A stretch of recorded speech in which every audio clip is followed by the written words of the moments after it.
ப்ரீசீசிங் டேப்பில் மந்த்ராவுடைய ஐடி ஸ்கேனரை எப்படி கேப்சர் பண்ண வைக்கலாம், எப்படி ஒர்க் பண்ணுறது மட்டும் பார்க்கலாம். இது வந்து ஆதார் பேஸ்டு. ஸோ இந்த டேபும் ஆதார் பேஸ்டு. பட் 2 அப்ளிகேஷன்ஸும் ஒன்றா ஒர்க் ஆகாது. அதனால் நான் என்ன பண்ணியிருக்கேன்னா, ஸோ ஃபிங்கருக்குள்ளே ஸ்கேனரு கேபிள் ரிமூவ் பண்ணியாச்சு. ஐரிஸ்குள்ளே கேபிள் கனெக்ட் பண்ணியிருக்கேன். இந்த ஜஸ்ட் கனெக்ட் பண்ணி முடிச்சுட்டு நம்ம இப்போது டேப்பில் பார்த்தீங்கன்னா ஆதாருக்குள்ள டேப்பு இங்கே இன்ஸ்டால் பண்ணியிருக்கோம். இது வந்து ஜஸ்ட் உங்கள் ப்ளே ஸ்டோரில் போய்ட்டு டிவைஸை இன்ஸ்டால் பண்ணிக்கலாம். ஸோ இன்ஸ்டாலேஷன் பண்ணதுக்கப்புறம் இந்த டிவைஸ் இஸ் ரெடின்னு வரும்.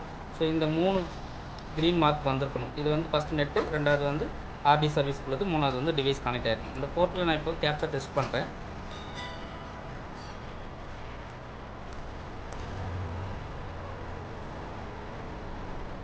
இந்த மாதிரி க்ரீன் மார்க் வரும். ஸோ உங்களுடைய கேப்சர் இங்கே குவாலிட்டி 81% காமிச்சிருக்கு.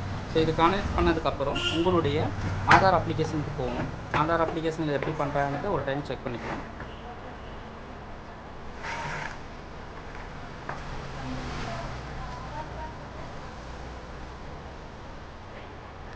இந்த ஆதார் அப்ளிகேஷன் இது இங்கே எல்லா அப்ளிகேஷன் எது வந்தாலும் சரி.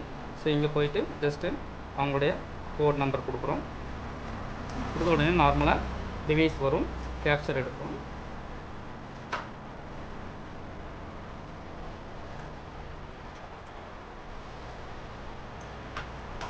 ஸோ கேப்சர் ஃபெயில்டுன்னு வந்துருக்கு. ரீசன் என்னென்னா, நான் என்னுடைய ஆதார் இதில் எனேபிள் பண்ணது.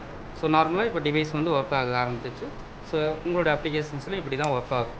ஸோ இதை நீங்கள் இன்ஸ்டாலேஷன் பண்ணதுக்கப்புறம் ஒரு டைம் ட்ரை பண்ணும்போது இது ஃபஸ்ட்டு செக் பண்ணி பார்த்துட்டு இந்த தம்பு வந்து மேலே வந்துருக்கும். இந்த தம்பு கீழே இருந்தது அப்படின்னா உங்களுக்கு டிவைஸு கனெக்ட் ஆகலை. இந்த தம்பு மேலே இருந்தது அப்படின்னா டிவைஸ் கனெக்ட் ஆகிருக்கும். அவ்வளோ.